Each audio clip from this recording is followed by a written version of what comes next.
Hey guys, welcome back to the Dish with Trish. It is June. Wow, I don't even know what day it is. It's June something. I think we're in the second week of June. Are we in the first week of June? I think we're officially in the second. I think we're like June 8th, June 9th right now. First and foremost, I think I missed it last June 1st. I don't know when the last podcast came out, but I think I missed it. I forgot to wish everybody a very happy Pride Month. I love Pride Month because of pretty rainbows. I'm just kidding. I love Pride Month because there's rainbows everywhere and it makes me really, really happy. No, I love Pride Month for a variety of reasons. Obviously, like, I believe gays are better than straights.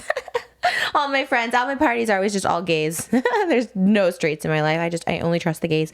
So I love Pride Month because I love having the pride. Plus, it's all not just gays, lesbians, bis, queers, pans, A's, trans. There's a plethora of people that fall under the category of pride. People got offended that I said Happy Gay Pride Month. They're like, there is more than just gay pride. There's pants. There's all the kinds of pride. And to be honest, I really believe everyone can celebrate pride because I think we're all a little bit on some sort of spectrum.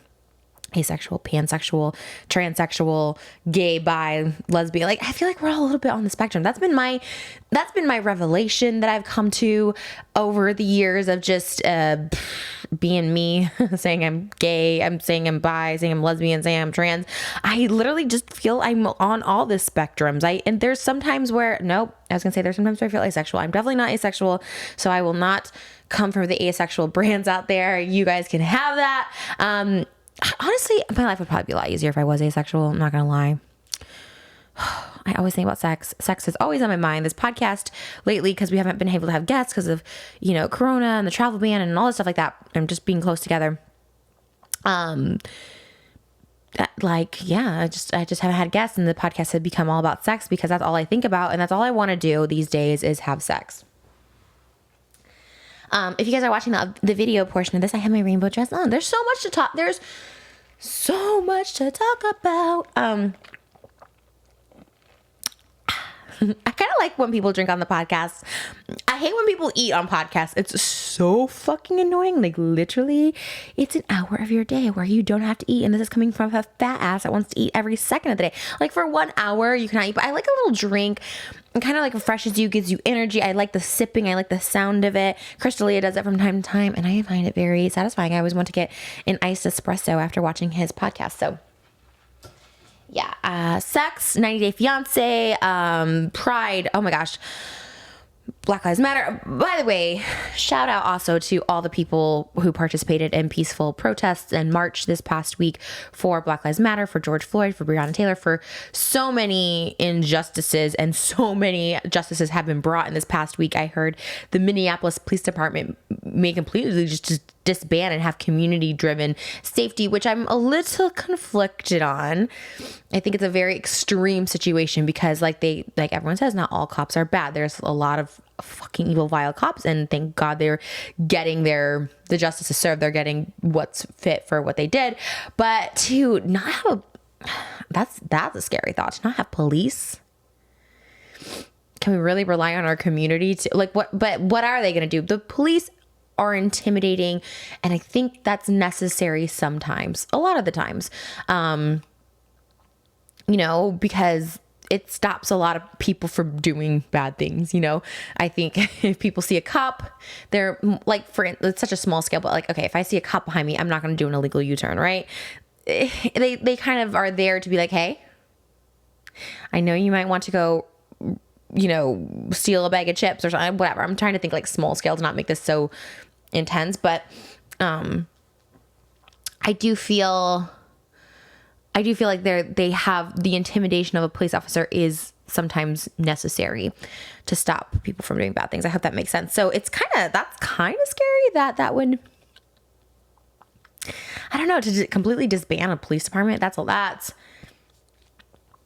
like the purge at this point, right? And it's just like, okay, Free Willy, like, we're all going to hold each other accountable, but do we? I think we've seen that on social media this past week, but But yeah, man, the people who protested and marched and all that shit, and all of I mean, even everyone posting on social media, like the uproar is why those police are arrested and detained and are getting charged with murder. And it's fucking beautiful to see. It was amazing to watch. We all kind of stayed silent last week on social media, which is really awesome. I got to be more educated. My feed wasn't flooded with tit pics, although I did post a tit pic this morning. But it was nice to see, like, I found a lot of girls with big tits. That's what I've learned. It's like, but yeah, still sexual, still horny as fuck. But I was able to open my eyes a lot more and see what was happening, like, without having your social media feed flooded with, got a Starbies, which is, it's fun. And I like social media and I do miss it. But it was nice to have that week of solidarity of, I'm sorry, I'm picking my scabs. That's so nasty. I'm so sorry. Okay. And now I'm bleeding. So there's that. Yeah, it was great. And like the people who went out, like I said, once again, to reiterate, the people who protested and marched peacefully, like that's fucking amazing. I'm a coward in every sense of the word. I am not someone, I get scared. I saw like the pictures of the rubber bullets and stuff hitting people and I got like really nervous, and I got nervous for people doing it. And then I get nervous in general for large crowds. I like, as much as I love Pride Month, like I love Pride Month, like I've been offered to perform at different prides. I think I offered to perform at the Toronto Pride and LA Pride, which is a really big deal. And I turned it down because I always was scared of large gatherings because not to put anything out there, of course, but just you hear about like large gatherings, shit goes down. There, Ariana concert, and it's such a irrational fear. Like you can't live your life in fear, so you should go and do stuff. It's just a big fear. I'm like legit bleeding. Okay, well, when we take a break, we will we'll clean up the blood, but until then, we'll just let it dry. Yeah, so I've always just been kind of scared of large crowds in general, like parades and stuff, just anything, like even Halloween, like going out on Halloween. Like I love Halloween, but like I rarely go out. I usually will have like a really small house party on Halloween because I love Halloween. I love decorating it. But one year I went to Santa Monica, and I remember that year everyone was so scared that there was going to be like a shooting, because I think the year I went was the year the Pulse shootings happened, and it was so scary. And like, again, it's not cool to live your life in fear at all. Like, you don't know. And I'm someone who believes like your end is already predetermined for you. So there's really nothing you can do to stop it. That's how I feel. But at the same time, I like to err on the side of caution, but it's cool. Like, I mean, to see people come together in large gatherings. I think Hollywood, there was I think they said 10,000, but it looked more like 30,000 people that came out in March, which was amazing. And Pride is always super cool to watch on social media and stuff, but I'm definitely someone who observes from far away because I'm a pussy. Two, I'm like, I don't know. I feel so, I got a lot of great feedback on my podcast last week about the Black Lives Matter movement, and I posted stuff on my social media. But if you go to my social media, you'll see so many people who were like, oh, like I was gonna like this post and I saw who posted it. I can't take you seriously. You're a troll. We don't want you. Like, I knew that was gonna happen, which is kind of what I said last week on my podcast, which is why I don't want to stay silent. I'm definitely not that person, because at the end of the day, people are gonna hate me no matter what. I'd rather have them hate me for saying something that's on the right side of what's right. You know what I mean? So I just, it's very much like I never want to hurt a cause by my presence or by my support. I've talked about this before on the podcast where, people I admire or something will like post a picture of me and then like delete it, or like they'll promote like the doctors like promoted me on and then deleted it because they got so much hate. So I never want to be that person that's doing bad for a cause, you know what I mean? And I don't want, because I support it, I don't want people to be like, oh, if Trisha supports this, like, fuck her. Like, literally, there was like so many comments of like, I liked this post and I saw who posted it and I unliked it because I was talking about Black trans lives, and a lot of people, I don't know, a lot of people just like, really, Trish, like, you're gonna like, oh, another thing to her hop on the bandwagon, another trend for her to hop on. Oh, because I said our trans brothers and sisters, and like our, and I was like, well, I mean, I like humans. I think like we have trans brothers and sisters. I wasn't saying it, so it was just like a lot. But I don't want to make this all about this. And I still love the people who are very active in bringing awareness on their socials. I think that's amazing. There's certain people who are just cut out to do that kind of shit, and I think that's awesome. like I said, most of my social media content is me either playing with my pussy or eating. So I don't think I'm the voice to go to speak for the people, but I'm so supportive, and I feel like being supportive and backing everyone needs. I think there's always, this is what's interesting. I always think there's like needs to be leaders and there needs to be followers, right? And I'm sometimes I'm really happy to be a follower. I don't know if I could ever lead anything. I was trying to think of that, like, what could I lead? I don't even like being the face of like body positivity, because it's too much pressure. The world we're living in is not supportive of the creative types. Our economy is going to shit for everyone, but our creative ones are especially suffering. We don't have that traditional 9-to-5 work, hustle, flow, education. However, we want to still keep entertaining and keeping our own spirits alive. How do you do this? Patreon.com. Patreon is the system supporting creative people, and the COVID-19 crisis is making it really hard for us to survive, but it puts algorithms over ideas. Patreon puts quantity over quality, what's easy to sell over what's actually good. Money, brands, and just about everything else over the people who actually make the things that inspires us. Here's Patreon's solution. Patreon offers a better way. They help creators build a more sustainable income source by offering a monthly membership to their most passionate fans. It gives them the creative freedom to do their best work. It gives financial stability that us creators need to build an independent creative career. And it's also a chance for us to create a lasting, more meaningful connection with a supportive audience without interference from trolls, ads, and algorithms. My Patreon is a very safe environment. It's where I started my first podcast. It's where I come about issues that are in my personal life that I don't necessarily feel comfortable with everyone judging on the internet. It's where I first started openly talking about my sex life. It's where I go into detail about upcoming projects, stuff that you may not want leaked, but you want your passionate fans to know the most about. I want people to give me their insight and their feedback, but people who actually genuinely care. And because it's behind a paid membership monthly subscription, you know that they're genuine and they're there for you. To actually pay for a membership, that is full on support. There is no negativity I really encounter on Patreon. And if it is, you're just getting that coin to help further your creative endeavors.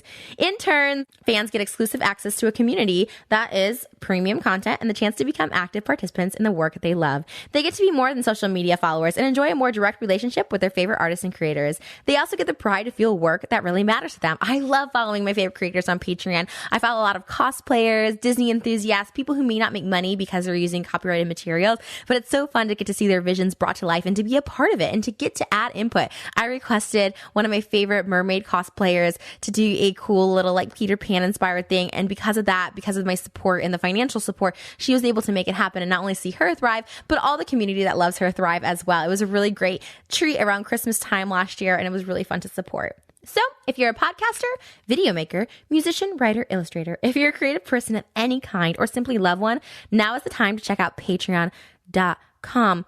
Fund that dream project. Make it happen. This is 2020. The year is not over yet. Make your dreams come true. Fulfill your creative endeavors. Never, ever stop believing. And if you're passionate about something, the rest will follow. I'm someone who has no talent, and I'm still able to make music videos and go on tour and really live my best creative life.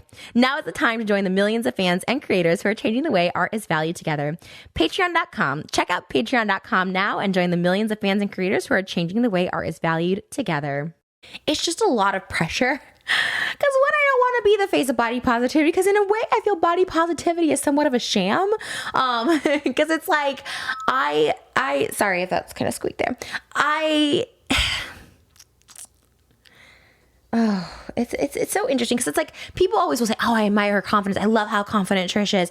Because why? Because I don't have a perfect body and I'm showing it off. Like, that shouldn't be, I don't like that. This is my body and I'm showing it off. I don't want to be, oh, she's so confident. She's so brave. No, because it is someone with a perfect body, like a Daisy Keach off TikTok, if you guys know who that is, or Kate Upton. I'm trying to think of a Cindy Crawford. I'm trying to think of examples for all the generations listening. If they post it, they're like, oh, she's either like, oh, like she's showing off, or what, like, oh, Madison Beer. Did we talk about this? Or maybe this was on a mukbang I did, but Madison Beer is another one that's really popping right now. And she's, people are like, oh, wow, like you're promoting eating disorders, and like, oh, what is, like, showing off her body or whatever. And like, she's setting the standard too high for beauty. And it's like, at the end of the day, why does anyone have to be anything? I get it. And I support the movement because I do know a lot of young girls. So I guess that maybe is age towards younger girls, like body positivity. And to be honest, like, maybe I should just retract that whole statement, because I do, when I go do my tours and stuff like that, I love meeting like young girls that are like, you really helped me with my body image, because yeah, when you're young, you kind of need that. And for me, I always talk about Anna Nicole Smith, but it really was Anna Nicole. She had a huge reality show on E! It was the only reality show besides from the Osbournes. It was like the Osbournes and then Anna Nicole. And I loved even Kelly Osbourne on the Osbournes, actually, although she wasn't my aesthetic. So I guess maybe that's why, but she was definitely not a thin girl on TV, which was, it made me feel good, because she had a lot of like, she did a lot of music and music videos, and she had like thicker thighs, and she was covered up a lot. But again, that's like her, I think that was like her by her choice. But I like the aesthetic of Anna Nicole, because she was very revealing, and she would wear tight dresses and her boobs out and her arms out, and she was big, you know, a curvier woman. And I just thought, oh, like, she's the star and has her own TV show, and she's totally fine with her, I'll just say the word, fat arms hanging out. I have fat arms, and I was so self-conscious about my arms, so I really, really needed someone like Anna Nicole. And so I guess I could see that. So I'm going to take that back. But I don't think she would have even been like, I want to be body positive. You know what I mean? I think she just was her. She just gained some weight and was still being her sexy self. And I don't know. I think any kind of movement, I feel a little uncomfortable sometimes to lead. I'm like, who am I to lead? But then again, I was talking to a friend of mine this morning. She goes, yeah, but if everyone thought that, then nothing would get done. And there you go. So, yeah, I don't know. And even like sex positivity, it's like, I don't think that should be a thing. Like, oh, Trisha's very sex positive, but I get it. And I get why. And yeah, I don't think there should be like sex shaming or anything like that. Speaking of, God, what else were we going to talk about before? We have Pride Month, but I was going to talk about something else before. Well, let's just talk about it. I'm so sorry if you don't love 90 Day. I know we're going to have my 90 Day Fiance right at the beginning of this podcast, and it's really annoying, because I feel like even though it was the #1 show every Sunday, I feel like a lot of people don't watch it. So many people are like, what the fuck is she talking about? And it is so annoying when people talk about TV shows that you're not watching. So I'm going to like briefly skim over this. There was a tell-all last night. By the way, oh my gosh. Okay, next week, guys, tune into the tell-all, because I saw a leaked footage, it was on YouTube and it got deleted, of next week's tell-all. And there's a Nigerian guy who married an American woman. He's Nigerian, 31, married a 50-something American woman. And I used to communicate. I love communicating with the cast of 90 Day Fiance. Like, every cast I communicate with, and then I totally forget about them. Like, that's just the nature of those kind of shows. Like, it's a cycle. It's like, okay, we got new weirdos to make fun of and mock every week. Cool. You're going to be famous for a little bit, and then everyone's gonna forget about you. It's how it is. Even on Pillow Talk, I'll watch those people, I'm like, who? And even there's like a 90 Day Fiance Happily Ever After, where they have like Sinjin and whatever his wife was. And I was like, oh, I forgot about them, and honestly don't care about them. And that's just the nature of it, right? Like, if you're not out there every single day, I think with social media or being an influencer or whatever, like, the more you're out there, like, people aren't gonna forget about you. But yeah, people forget like the minute it's over. Anyways, I was talking to some of the cast just, through Instagram lives or whatever, especially during quarantine. It was just like, what else is there to do? And I was talking to Soulja Boy, who was the Nigerian who married the American, and like flirting with him, because he's cute. He's a cute guy. He's like an entertainer and whatever. And they mentioned me next week on the tell-all. And I think they mentioned me by name, if I remember correctly on the leaked footage. They mentioned me by name. The woman called me a porn star. I'm very excited about it. So if you guys watch the tell-all next week, promo TLC, I think they talk about me, which is very exciting. I get excited about those little things. Anyways, this past week, last night, and I'm just gonna touch on this briefly. Maybe I even shouldn't. You know what? I shouldn't. Fuck. I'm always getting in fucking trouble with my mouth. Isn't that weird how the culture we live in now, where we're just like, we just all commentate on opinions and judging other people and fuck this shit, whatever. I'll just disclaim this by saying it's my opinion. I know what I am. I'm a fucking hypocrite. I'm a fucking whatever. But they were in question, and I have also said this bitch ain't bisexual. But hey, who am I to judge? They have this, like, they had a lesbian couple this season, or I guess they were a bisexual couple, 2 females together, and it was very odd because they never held hands. It was revealed last night they never stayed in the same room. Like, there was no affection at all. And so it's like, I get if you want to move slow, you don't want to fuck right away, but it's also like anyways, I was so annoyed. Well, first and foremost, I have to give an apology. Her name is Steph, and she's not gonna like me after this, but I mean, I do apologize for saying she's not bisexual, because there is one thing I really hate, is when someone tells you, what you are. You are like, I hate that's like the biggest, like, oh, that like really sits on me as like, you're not bisexual. It's like, but why? Like, and there's spectrums, like I don't know if I would consider myself full-fledged bisexual. Like, I don't know if I'm down to like just fuck a bitch for like a year or whatever in a relationship.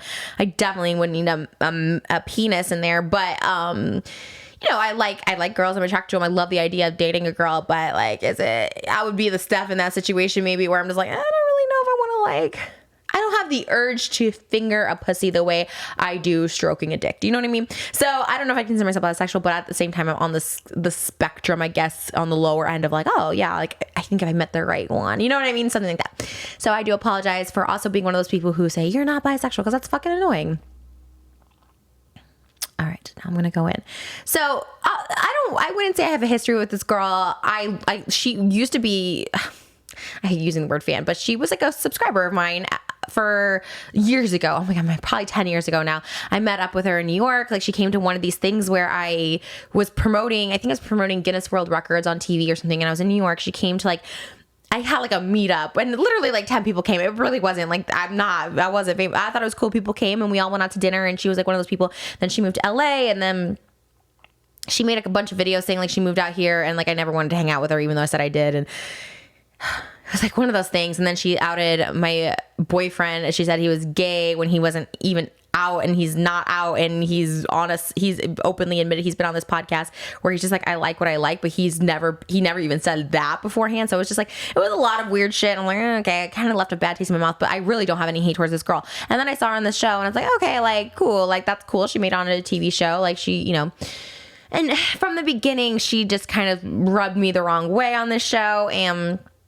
last night was the final straw, and like, I don't want a war. Like, I don't like, girl, if you're watching this, which I like, it comes back. Oh, you talk shit on my friend, blah, blah, blah. I'm gonna fucking like, it's just a fucking video. Like, I mean, it's just a fucking commentary. I'm a fucking dumb bitch. I'm a dumb bitch. I'm a fat bitch. Like, like, don't fucking listen to me. Like, I'm a hated person on the internet. I'm a fucking troll, blah, blah. But her, oh my God, both of them at the end of the show, like, she was being such a bitch. Like, my biggest thing is when she was calling the girlfriend, Erica, she was calling her a narcissist at the end. And this is my biggest trigger. Her friend was being obnoxious. First, I hate that they have friends on the tell-all, because it's like, who are you? This girl was like, I haven't worked in 45 days, so I'm getting my aggression out right now. It's like, what? She was like yelling and cussing. And I'm like, I'm Italian. That's what I do. I was like, okay, it's fucking annoying. And Steph was being kind of quiet and reserved, not really saying much. But then she started like gaslighting Erica. And I was just like, what the fuck? Like, I hate, and we're going to take Steph and Erica out of this equation, 90 Day Fiance altogether. This is my biggest trigger. And people do it to me all the time because I have this crazy persona. Calling someone else a narcissist. Yes, you can be aware, okay, I'm dating a narcissist, or I dated a narcissist. And like, to be honest, I think that word is getting thrown around way too much. Just like manipulative and toxic and all this bullshit. Like, I think it's thrown around way too much for people who are not therapists. But even if you are a therapist, like throwing it in someone, I mean, I guess if you're a therapist maybe, but regardless, throwing it in someone's face, like, oh, you're a narcissist, it's all about you. That is gaslighting to the fucking extreme. And I was just like, I was shaking. I was literally shaking. And I've had someone do this to me before too. I feel like, were they saying, oh, I mean, I've had this happen in multiple relationships. I remember Jason would say if I was crying, I was trying to manipulate him. I think I had someone call me, maybe someone else called me manipulative. I'm sure someone has called me a narcissist at some point. I hate when people just throw that in your face, because let's say I am, okay? Like, a narcissist is also whatever, like, or a sociopath or whatever. They all need fucking help too. So to throw that in somebody's face, one, it's just gaslighting, because you're not a fucking therapist. You're not diagnosing them. You don't know what the fuck you're talking about. You read a fucking meme on a page and you're like, oh, that's what that person is. But we're all fucking narcissists to a degree, but you're also not a narcissist, because she's like saying like, oh, everything's about you. That's not a narcissist. Like, there's so much more deep. And also, I'm not someone who knows this either. I'm talking about just stuff I fucking read too, but just from the surface level of this idiot right here being like, there's so much more to it. And it just pissed me off so much. Like, you're a narcissist, everything's about you. And it's just like, ew. Like, and again, if it could have been anybody, take her out of the equation. It was so fucking, it just was so fucking triggering. I felt, and you could see Erica like shaking from it. And,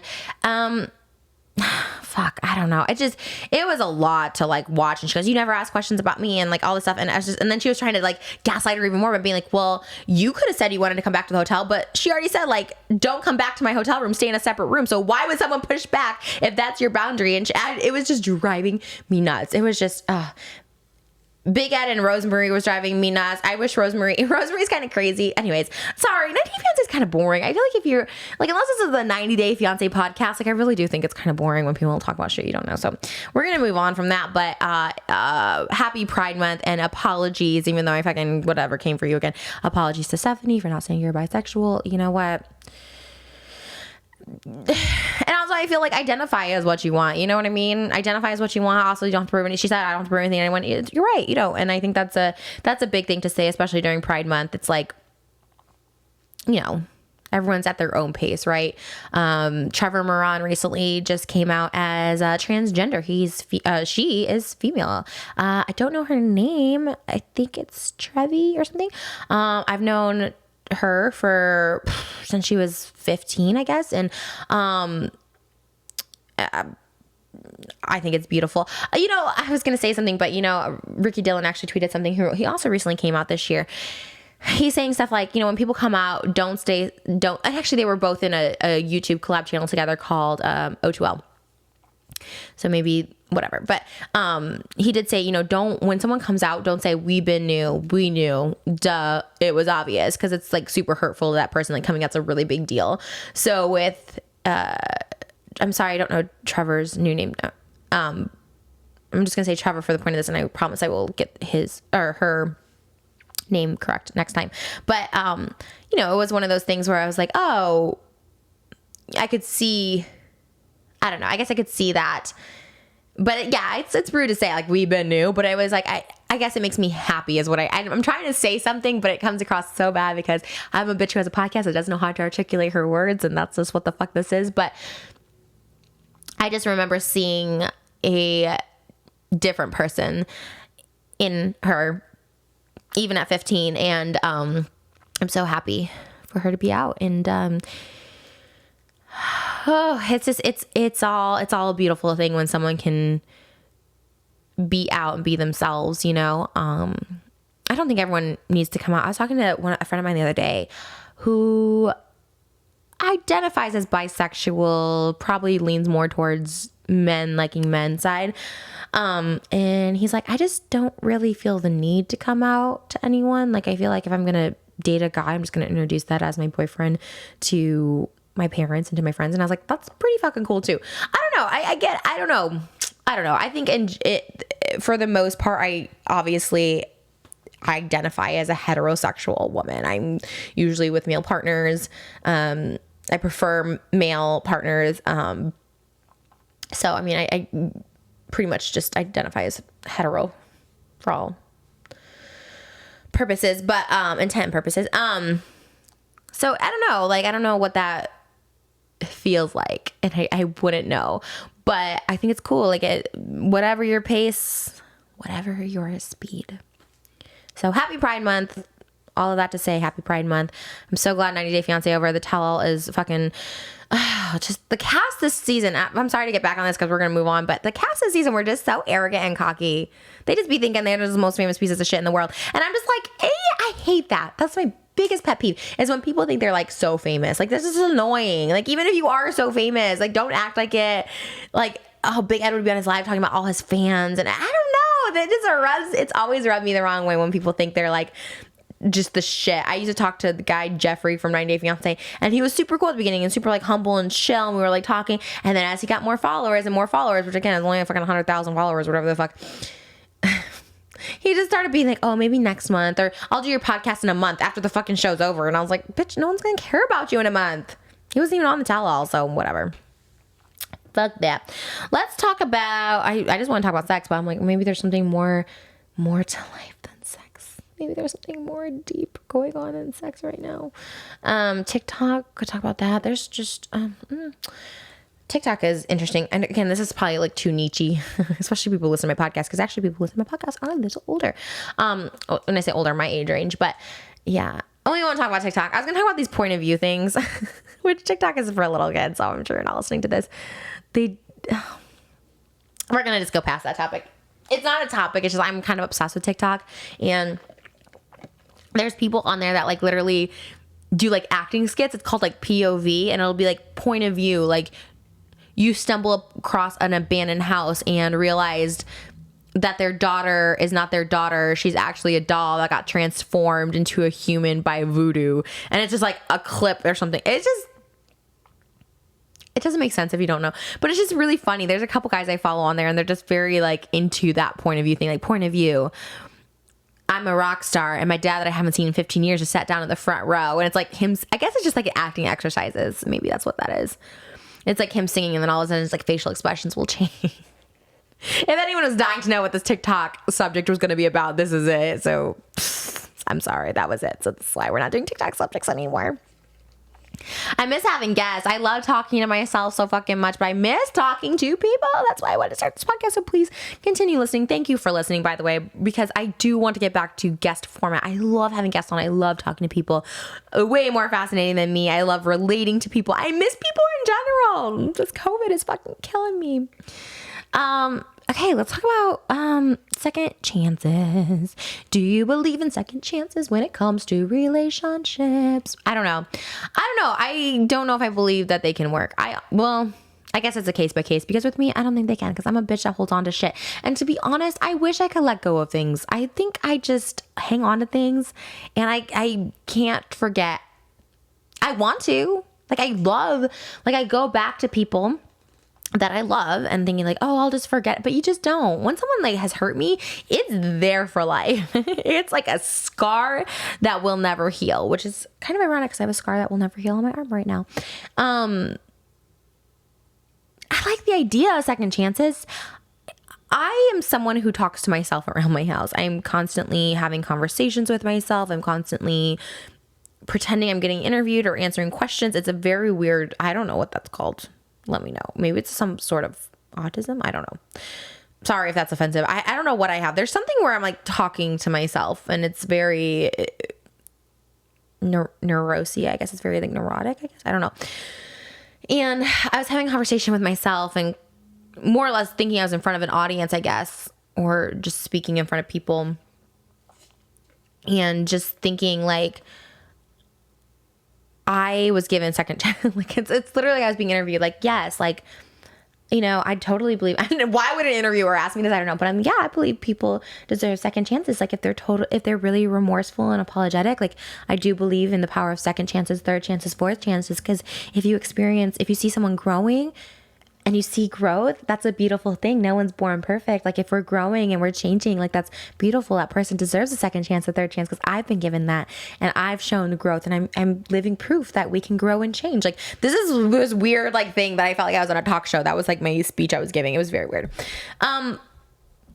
But I do believe in it. And I was talking more of like giving people chances. Like if people fuck up, right? Like celebrities or public figures, whatever, and like giving them a second chance, you know, like, yeah, you fucked up, but if we see some growth and some actual, you learn something from it, there's an apology. I do think like people deserve it. Obviously there's people who kill people and go to prison and be like, fuck that bitch, I don't care. However, I saw something. I don't really like to get into true crime stuff. It feels weird. It feels like weird energy. I don't like bringing that energy into me. I don't like putting that in. I don't like that kind of stuff. So in general, I try and even the movie Once Upon a Time in Hollywood, Quentin Tarantino's last year about Sharon Tate, and of course he rewrote the history. Spoiler alert: she lives. He had Sharon Tate live, which I thought was kind of beautiful. I kind of love that. I always think like if I was like murdered, I wouldn't want my legacy to be that. Do you know what I mean? Like even though yes, Selena is like worshipped and she's a fucking legend in her own right, it sucks that she's always going to be tied to being shot at a young age to death. She'll always be tied to her killer, and I'm like, I hate the darkness of that. I hate that Kennedy will forever be linked with Lee Harvey Oswald, Lincoln with John Wilkes Booth. Like it's not fair. There was an actress in the early 80s, Rebecca Schaeffer, and the only reason I know of her is because she was murdered by John Robert Burdo. And it's like, and I'm someone who doesn't know true crime, so like the fact that these names are stuck in my head is like eerie, and I don't like it. And it's like, And that's just the sadness of Hollywood. But with the Manson things, I don't really watch it. Fortunately, if you watch one thing, like if I watch like the Once Upon a Time in Hollywood trailer, YouTube starts recommending you might like this. So I'm watching like all of a sudden down this hole, and I'm watching these interviews of the two women who were involved in the murder of Sharon Tate and the other victims, her friends. They were saying like, originally when they were arrested in they were teens or early 20s, when they were part of the cult and I don't know if they were even on drugs, whatever. I'm sure they were, but they were like, even after sobering up in court, they're like, oh yeah, that bitch begged for mercy. And we said, no bitch, you're fucking dying. Like just no remorse to it. It's like, gives me chills. Whew. Oh, it like gives me, like, I hate talking about this stuff because I was thinking about like Yolanda. Obviously, I don't know what happened. I just watched the movie, but even the actors in the movie was like, I killed my best friend. I'm so sorry. Like right away, she had remorse, which doesn't make it fucking better, but it's at least there's some sort of humanity involved in that. But with them, they were just like, yeah, whatever, and then now, like 20 or 30 years later, I don't know if they're still alive but they were older women when they were being interviewed again, like maybe in their 60s or maybe 50s. I don't know. And they're like, oh, like, cause they'll read the Bible or like go to church or something while they're in prison, or they'll just, be a different person. Like, we're like, I think one did feel remorse and they felt bad. I want to say one didn't. I could be mixing up two different things that I saw, but, so like later on they felt bad, I guess, but, and I guess all that to say, like, do they deserve second chances? You know what I mean? Probably not. You murder someone, probably not. It's all unfortunate. I mean, yeah, I don't know. Sometimes people can't help themselves, which is not right. But that's part of the world. Like, it's scary. Like, there's monsters that live in this world. Like, literally people who can't control themselves from hurting other people. I think about that in such a, this is inside the mind of Trish. This is dark as shit. But, I think about that. Like sometimes I'm someone who has very little willpower. I used to not be able to control my anger. I would just snap. Oh my God. I would snap at people. Like you push. And once you set me off, it was fucking scary. Like that's when I really thought I have a different personality or a different person inside me. Cause I would snap and I would forget. I would black out. I wouldn't even know what I said. And like the next day it'd be like super awkward to talk to that person. And some people forgive me. Some people don't. Again, when I believe in second chances, but sometimes I just couldn't control it, which is the result of many exposed videos that I've done on YouTube talking shit about a guy I'm dating or whatever, because I literally couldn't control myself. Like I had to make a video. I had to get my voice heard. I had to let people know how shitty this person was. And even with food, and this is, I lack willpower. I want to be able to just not snack. But it's like my whole life. And it sounds so silly. It sounds so silly to anybody that doesn't know what it's like to be a food addict. But I don't know. I can't follow like a keto diet. I can't do calorie restrictions. Like I have to eat sugar. It's very weird. It's a very weird thing to explain out loud. It's a very hard thing to explain out loud, but it is an addiction, and I lack willpower in so many ways. So like me flipping out on people if I have a bad temper, like me, I can't stop. Like, so I wonder, like when I can't control I can control myself so much better now because of therapy. And again, anybody with a sickness or illness needs treatment. So obviously someone who has tendencies to want to hurt people obviously need to go seek help or go be put away or whatever. But I couldn't imagine that you maybe just can't control it. Like they snap, they got pushed to the point where they snap. And maybe they just can't control that. And so when they wake up the next day, are they like, oh shit, what the fuck did I do? Obviously, serial killers just keep fucking doing that shit. But I'm saying like if someone murdered someone, like, oh fuck, I can't believe, like, that's my biggest fear. That was always my biggest fear. Like, obviously not now, but like as a kid, I just thought like, what if I accidentally killed somebody? Like that would be, and I'm not talking like, like, oh my God, I didn't mean to laugh at that, like a car accident or something, like, which would be horrific. That's awesome, but just a big fear, just even if it was an accident, like to kill like you're the cause of someone's, no, like I hate, oh my God, I hate talking about that. I gotta get off the subject soon, but, like I always just thought like, what if I just snapped? Like, cause what I was saying is I black out when I would like scream at people and like call them the worst names and just literally like a demon inside of me. That's how a lot of people described it. It's like, and I didn't remember any of it. And I was like, what if I, it was always that. And I think that's when I needed help. I mean, I started getting therapy really early on because I was very scared of the blacking out part. I don't necessarily black out. It was just, again, it was something that like snapped in me that I couldn't control. I have better like coping techniques now, but I had chips and salsa before this. Speaking of being a food addict, and I just feel really fat and gross.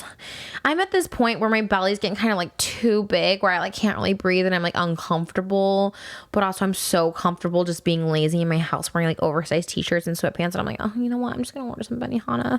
I'm just gonna order some pizza. So yeah, I just feel blah. But anyways, back to second chances. All of that to say, with relationships, do you take back someone that's hurt you?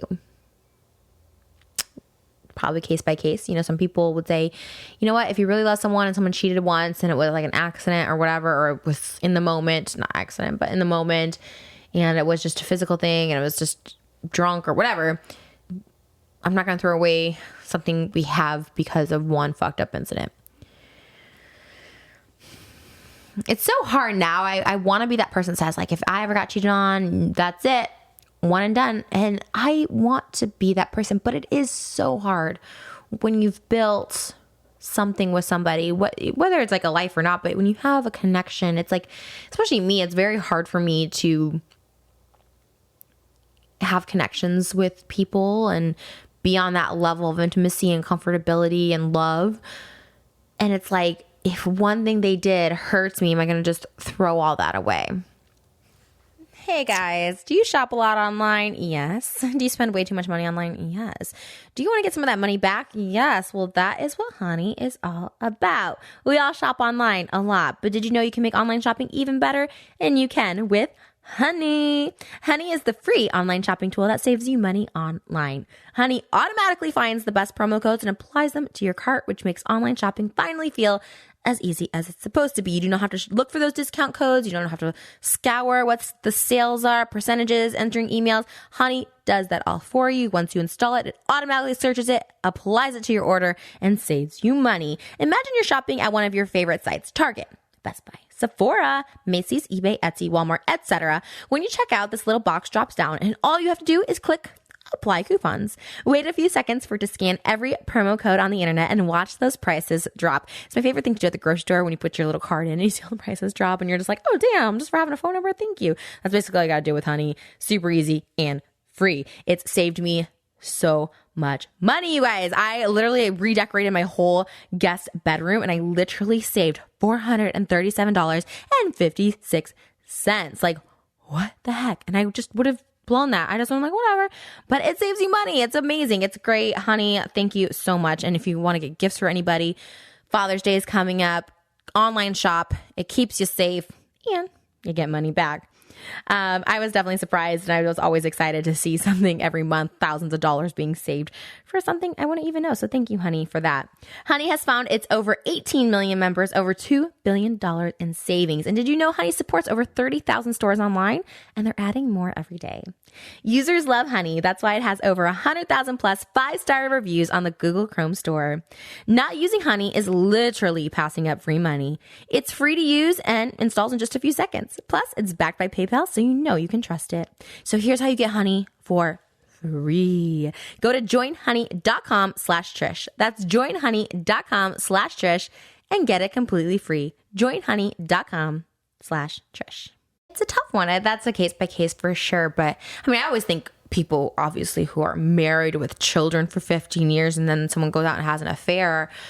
I always think like, how can they just throw all that away? Some people just leave. Some people don't, but it is. But then do you teach that are you saying like, hey, this is okay, right? Like you set the precedent. You teach people how to treat you. So I guess in my situations in the past or whatever, I feel what works best is give them a chance, give them the second chance, right? And if they fuck up again, you know, and it also depends, like, did it happen before you, right? If it happened before you and it's something that hurt you, like, you know, okay, maybe it's easier.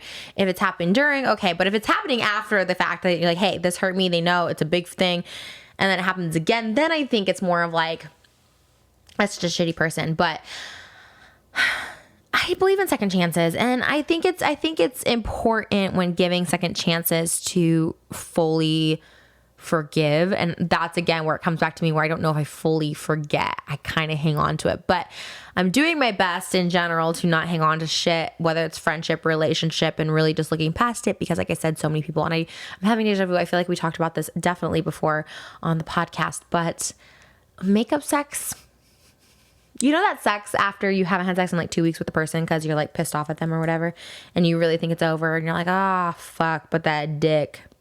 Oh, to tie it back to 90 Day Fiance, I just caught the tail end because my DVR is not working, but also don't give a shit, whatever. My DVR is not working, but I was watching the tail end of Avery and Ash's tell-all, which I always thought they were kind of boring on the show anyway, so I don't really care. But so just random. The interviewer, I think her name's Sean, was asking at Avery, the female in the relationship, she was like, so is it true you said Ash was the best sex ever? I was like, first of all, they all have like 20 minutes. Like that's the question you're going to ask. And then Avery was like, yes, it's safe to say that Ash was the best sex ever. And I'm not going to deny that. I was like, what a weird, but also, don't you know when that dick is good?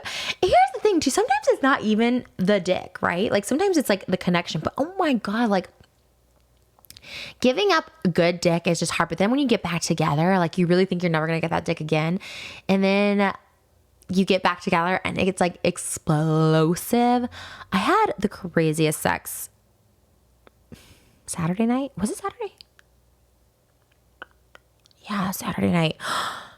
First of all, I love Friday night and Saturday night sex. I love weekend sex because it's kind of the time when you know you can like sleep in, you don't have anything to do the next day. Like I like to be productive Monday through Friday. Obviously, I still want to fuck in the morning and night, Monday through Friday. But I'm saying like Friday night, Saturday night, it's kind of that like, ooh, I can kind of like let go, have a Zan, you know what I mean? Like have some wine boxes, and it's like, it's just, I don't know, it's a different vibe. Obviously, weekends are different vibes, even in quarantine. But when you work from home. And so, yeah, Saturday night, I really didn't think I was going to see this person because we had a little bit of a tiff. I don't remember what it was. Let me think. Oh, I think it was, this is it, not me letting go. So I did a pretty good job of letting something go that like kind of hurt or really hurt me. And then Friday morning, he said something that kind of like triggered me to throw that back in his face. I'm like, well, he's the blah. And then he got mad, of course. And then he's like, I just don't think we can move forward because it's like, you're not letting it go. And that was basically it. And he basically didn't talk to me that night, that Friday night. And so I didn't hear from him all day Saturday. And I was with my family. So I was like, But then I'm like, let me just call him. And it wasn't even, I really was like, he's not going to come over. I really just, we talk at night. Like if I don't see him every night, like we definitely talk every night. And so I was just like, let me just call him.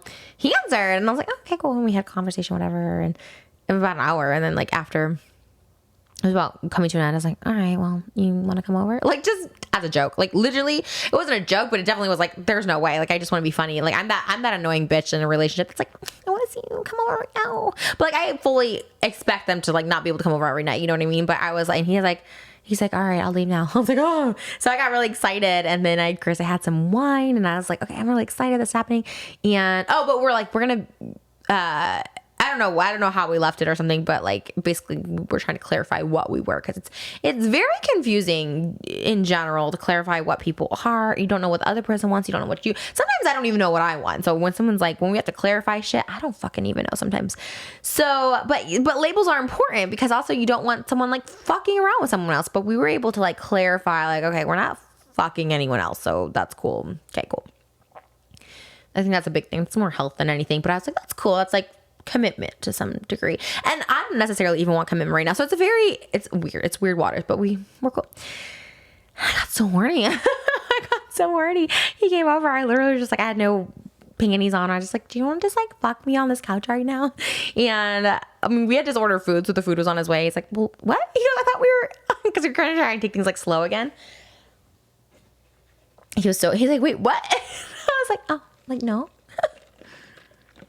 He's also someone who's just always fucking hard, which is fucking amazing. But the food literally was on its way, so I was like, oh fuck. So we didn't fuck right away, but then definitely fucked right after.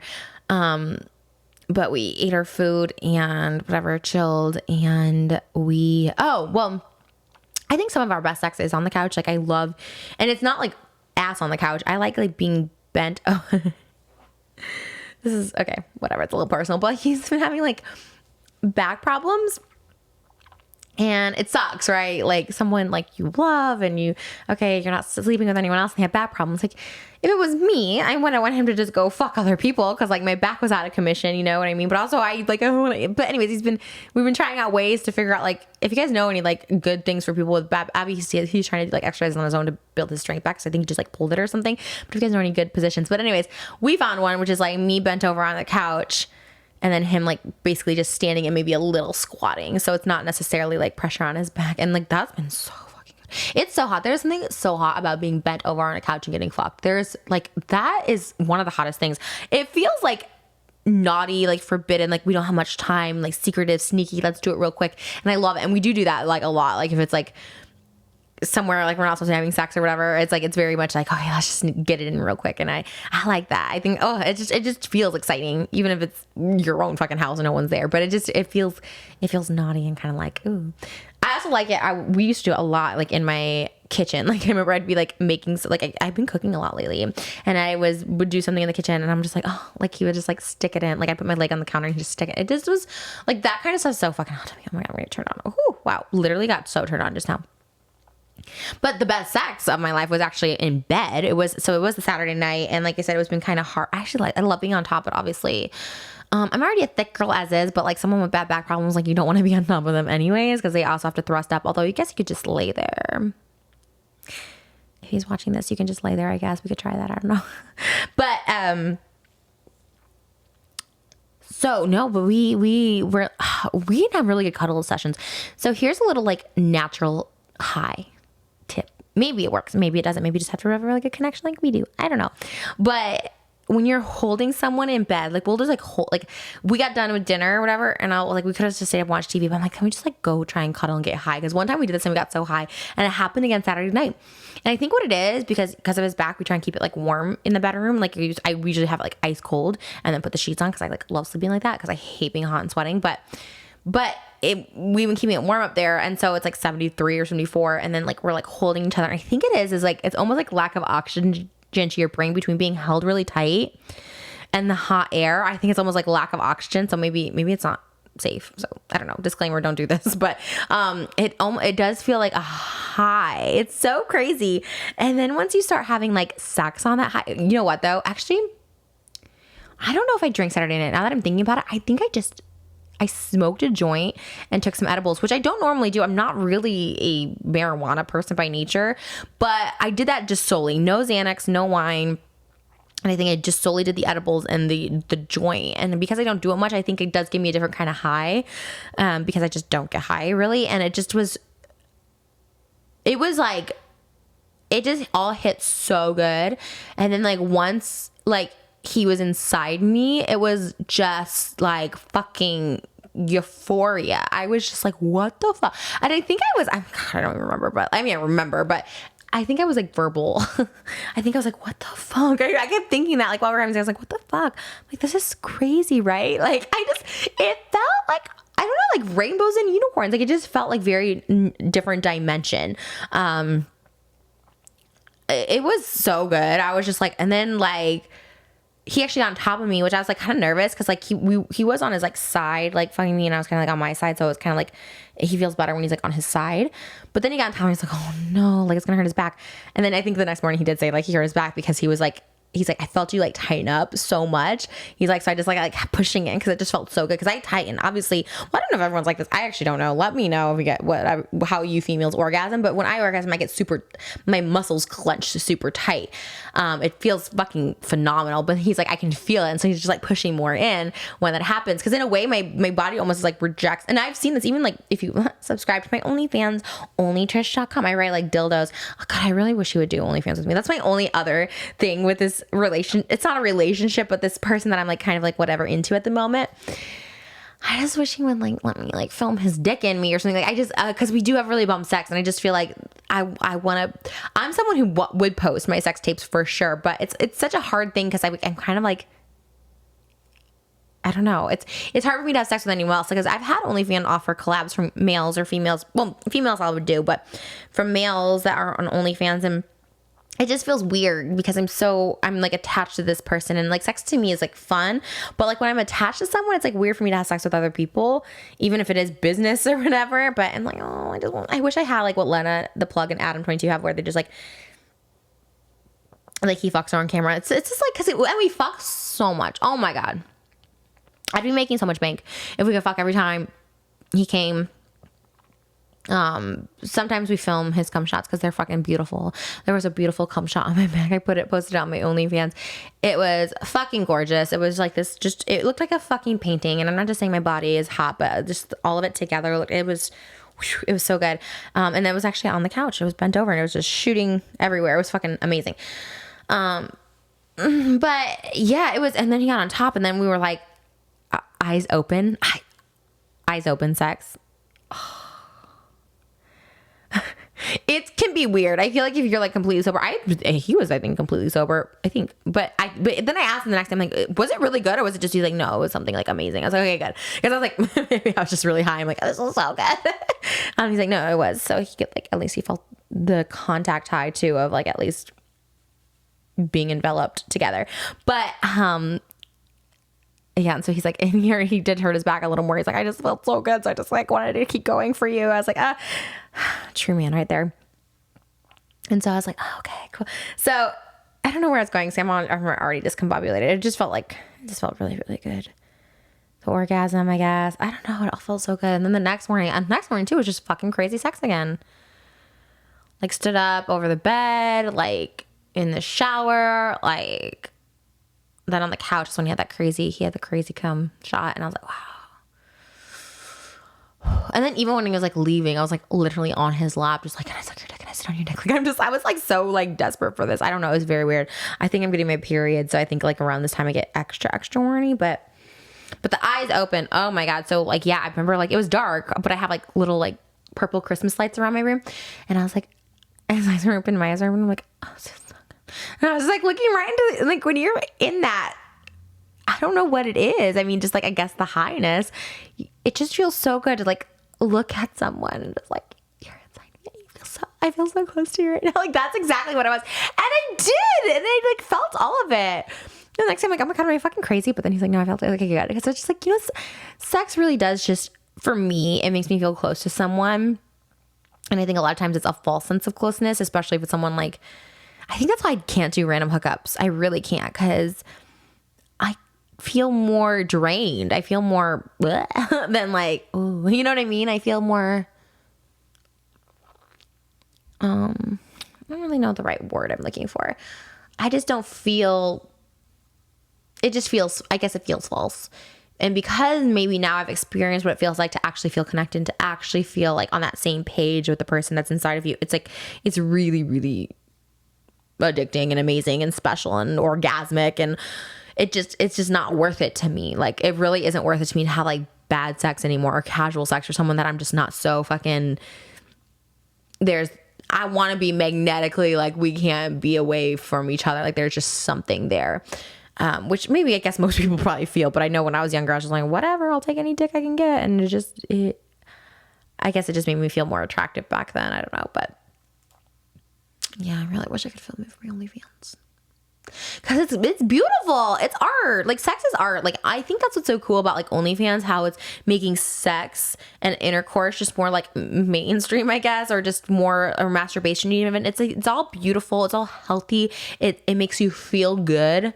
And it's like if you're doing it safe and if you're, obviously consenting, it's such a beautiful thing. It's like natural. It's like art. Like sex is like, it feels spiritual. It feels like, even when I watch other people on like their OnlyFans like having sex together or something like that, I'm like, I like watching the connection. I know that sounds like a pussy or like fake or like not real or like something a fucking porn star would say, but I like it. I mean, I love when people just get fucking nasty and dirty, and sometimes we can get fucking nasty and dirty too. Like I'm like, oh my god, fucking like a whore. Like if like I love that shit too. I do like that. Like sometimes, especially when you just want to get like just want to get rammed so fucking hard, you're just like yes. Like I love that shit too. But yeah, I don't know. He is not about it though. He's like never. I was like what? And he's pretty open minded. I was like why? I guess he's like, oh, we will know. I don't know. I get it. I get it. I don't know. I think I was always kind of weird about people filming me. Like when I was like early on, I was like, whatever. And then like I became YouTube famous. I started like getting followers on YouTube and like I was doing like more mainstream. I like did America's Got Talent, Ellen, and I was doing like things and I was like, oh, like I don't want to be filmed anymore. Like just in case. But now I'm like, fuck, I want to like film everything. I think it's a beautiful thing. I don't know. I really, really do. And lately, back just to wrap it all around to Pride Month and fake lesbians and all that shit, I have been craving a girl lately. And I think even during our crazy high sex, I was like, should we I want to see you like fuck another girl, which is, if you know my history at all, the reason I snapped at my last ex-boyfriend and made a video which caused him to never talk to me again was because he made jokes with his friends about wanting a threesome with a 19-year-old, which is fucking disgusting because she was fucking 19. But also I was just like more pissed about the threesome joke. But now lately I've been just like kind of craving it. I really like trans girls. I think that's no secret. I really like trans girls. So I've been trying to figure that out. But also like, let me know. Sorry. I literally just I like scratched it open. Actually, I didn't pick it. I scratched it open. Let me know if there's any trans OnlyFans. I want to collab with a trans girl. But I also been just like kind of horny for girls. I think because I follow a lot of girls on OnlyFans that like actually like, do shit with each other. There's something. Look, I did one girl sex tape with my friend Lena, who was on the podcast. And at the time of the podcast, I wasn't even like going anywhere close to that, like even like sex toys or anything. And then all of a sudden we're like, oh, let's eat each other out. But here's the thing with that. It's like, I regret it so much not because it's out there. It's because like, I want to like enjoy myself. And I feel like with both of my sex tapes that I've had, like where I've collabed or had another person in it with me, was Lena and my friend Chad. And I think it was I was so nervous because with Len, it was my first time I was going to be like having sex on camera and it was going to be out there. But with Chad, it was like my first like, oh my God, there's like a guy and we're doing this. You know what I mean? It was very like nerve wracking on both situations. Like I really wish I could like just do a redo now because now I look at it so differently as like, okay, one, my shit's already out there like that. So it's like not a big thing. But two, I want to enjoy it, which was always kind of like a weird thing for me because even with Lena, like we kissed a little bit, but I wanted to like fucking make out hardcore with her and just like shove my fucking fingers in her. But I was like, is that... And she knew I was so nervous. Like, and we're cool. And oh my God, she's still so fucking cool to me. I love her so much. I'm so obsessed with like her. Like, after that situation, not just the sex, but just like her really like being so cool and like supporting, like whatever you want to do. She's like, whatever. But I just didn't know the rules of it, I guess. Cause I wasn't following her at the time. I wasn't following any OnlyFans people. So I didn't know like how far people were going on it. But now I wish I could just like really, cause like when I have sex, I want to fuck for like an hour. And I feel like that would be, it would be so good. But girls especially, I just feel now I would get my nails taken off, but I've been really craving to like fuck a girl. But like on camera, which is also really weird because here's the other thing. I said this guy I'm seeing now, I really did weigh the pros and cons and I'm like, because we're not in a full-fledged relationship and if, but we're definitely connected together. We're definitely only seeing each other because we're always together and like always eating together and we spend the whole weekend together and whatever, so it's like, it's very, clear. But it was just like more of the thing where it's like almost like career over, because I was just like, I just love, part of my sexual kinks these days are being filmed.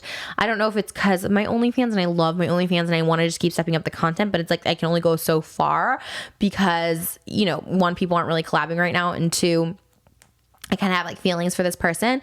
And so I'm just like, it's just like, it's I want to film. I like it. I get off to the fact that like people will watch us have sex, you know what I mean? But again, if someone's not, and that's like a big thing, because if someone's not down for it, you can't, you know what I mean? You don't want to force someone. You want someone to be down with you. And I think he would be more so, but just, I don't know, maybe not. So I'm like, oh, but maybe this isn't my soulmate. Maybe soulmate, I want to like fuck me on camera and sell it on my OnlyFans. Which sounds, see, this is the inside, the fucked up thoughts of Trisha's head right now. I am like, the things I think about, like, this is literally a make or break for me in this situation where I'm just like, but I want someone that I will want to let me film him sucking his dick.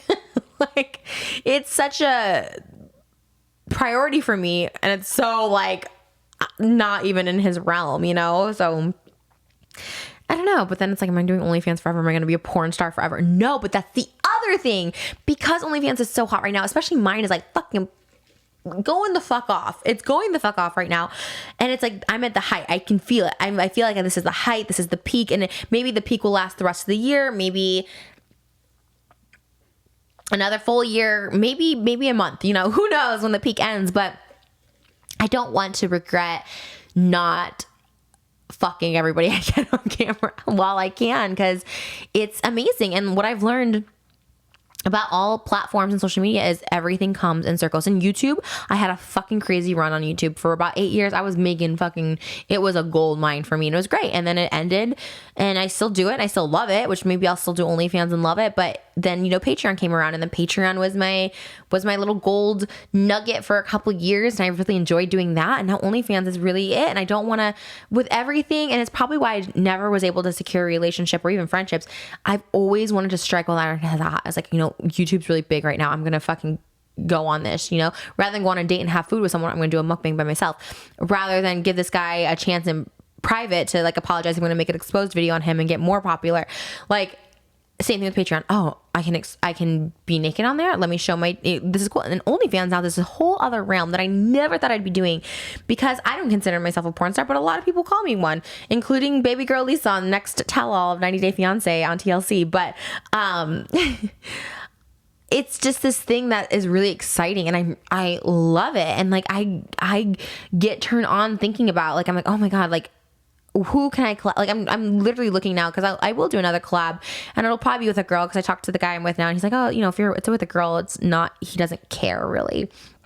And so I was like, okay, but it's such a hard thing. But it's like I said, this is like my pocket. So I was like, do I? And I guess at the moment, yeah, you know, now I don't know, it's so hard. That's what she said. And the sex is so good with this guy, so it's like, I don't want to like throw that away either for money. It's like, am I really gonna put making money over fucking a bomb ass dick?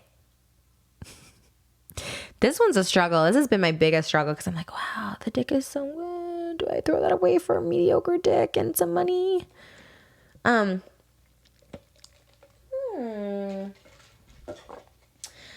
don't know.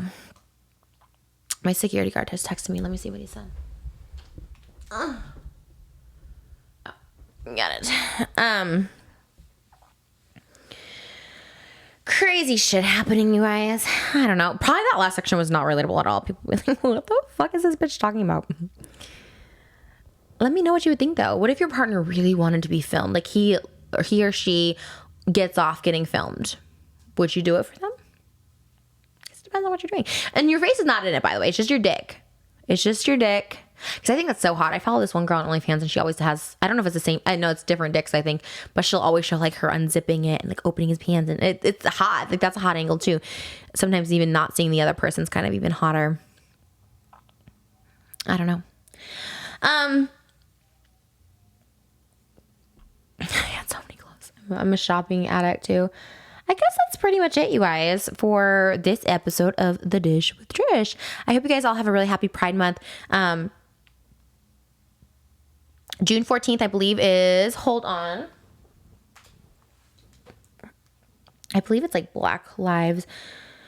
Let's see.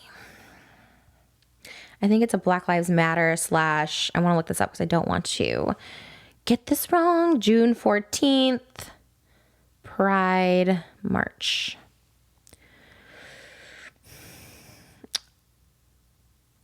Oh, there was a Pride protest on June 15th, but not 14th, but now it says it's reevaluating because of COVID-19. This was on Friday. Now it says it's continuing to meet today and in the days ahead to collaborate with Black leaders and organizations. The previously announced Solidarity March, okay, it was going to be a Solidarity March on June 14th, is currently being reevaluated through these discussions with more updates. Oh, because I was actually like thinking about going to this. I thought this was really cool to create the June 14th. Oh, so maybe it's not happening. Solidarity March meant to rally against the systematic social injustice the Black community faces every day. We realized that we did not first collaborate with enough key leaders and activists in the Black community that have been fighting on the front lines. For that, we offer. Oh, so maybe they're not doing this. So it was going to be like a Pride meets Black social issues. And it was a march, or I guess it's saying protest for everyone to join. I should look up Trevor too, Moran, because I really don't want to get that. I hate getting people's pronouns. Oh, he hasn't changed it. Oh, okay, Trevi. Her Instagram is still Trevor Moran, but she goes by Trevor Moran, which I think is beautiful. And she's absolutely beautiful. And Trevi, I fucking support 1,000. Oh,